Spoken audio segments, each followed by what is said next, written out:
you know, we've started numerous lawsuits with other cities. We want to bring safety. We've got to get the criminals out, and we're doing it in record numbers.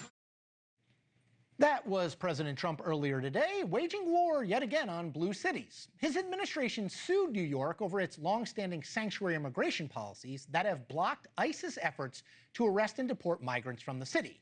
All of this is coming at a time when the White House is preparing to move on a Supreme Court ruling that allows homelessness to be criminalized. The president signed an executive order yesterday aiming to take homeless people off the streets and put them in institutions.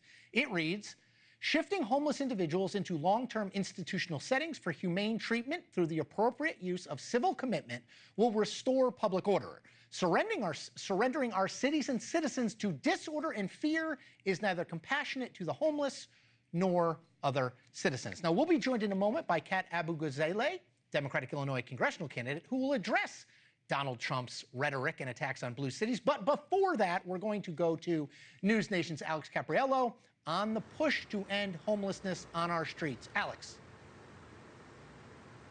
Yeah, hey there, Chris. It really doesn't matter who you talk to here in the United States of America. If you live in a red state, you live in a blue state, just about everyone has a story out there about how homelessness, this crisis that's impacting our country, is impacting them. I mean, I've been listening to stories all day long, whether it's from Portland, Denver, Washington, D.C., New York, Chicago, you name it. There's a lot of people out there that are suffering, that maybe are scared to walk on their own sidewalks, that feel as if they're seeing people squatting down in abandoned homes or buildings, and they want to see this be addressed. Now, the question is, how do they do it? This executive order from President Donald Trump is really going to try to prioritize taking people off the streets.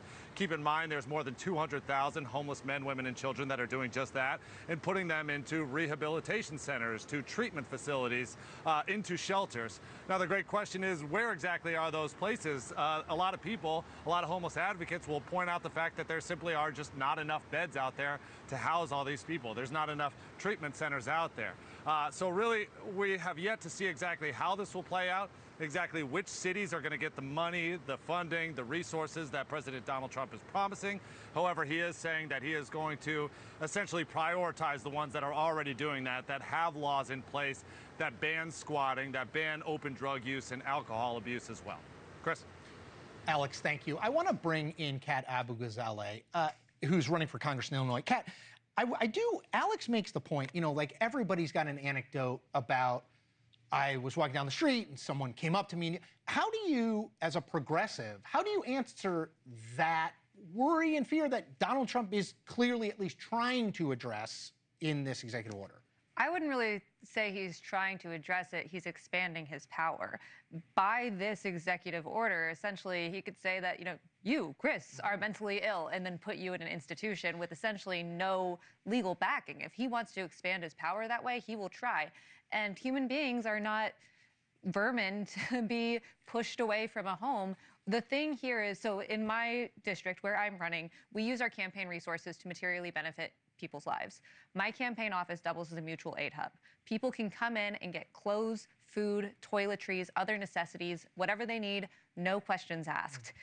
That is how we should be dealing with people who are living on the street. You interact with them every day, whether you know it or not, because this is an unaffordable country to live in.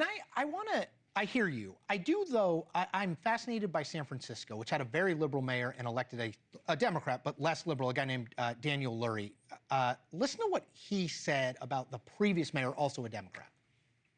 I think people want results, and they were not seeing that. Aaron, there's nothing progressive to have 806 people die of drug overdose in our city last year. Property crime is rampant. Our small businesses are struggling each and every day. They want a mayor that is focused on delivering results. Okay, so I also want to note here, and I think we can pop this up, that San Francisco Chronicle did a poll earlier this month. Daniel Lurri, approval, 73%.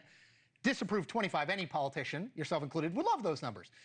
That reads to me like a critique of some of the move left that we saw in big cities, as drug use, homelessness, etc.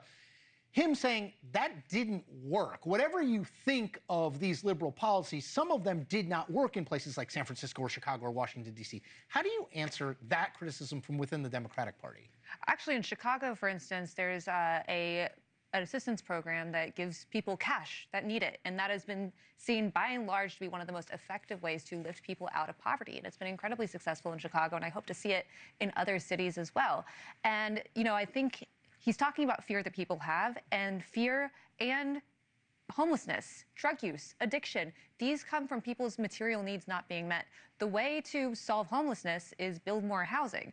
The way to help people with mental illness is to invest in healthcare. The way to make sure that life is more affordable for Americans, because more and more people are suffering. More and more people are going to lose their homes. Should their families be institutionalized, sent to jail maybe? We don't know where they're going to go.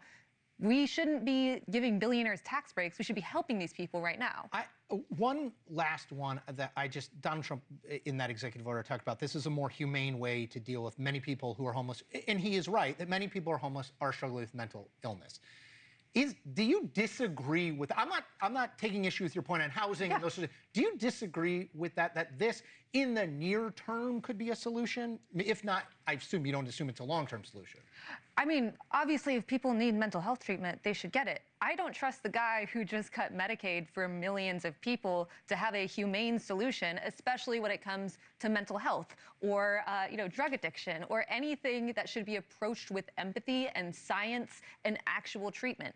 They don't want to put in money to help people they don't see as human. And that's how they see people that are living on the streets, not people who are struggling in this economy, in this world that is stacked against them. They see them as not human. Kat Abughazaleh, thank you for your perspective. Thank you for taking time on a Friday night. I appreciate you. Thank you for having me. Thank you for watching. Subscribe below and download our NewsNation app right now on your phone, and you will get fact-based, unbiased news for all Americans.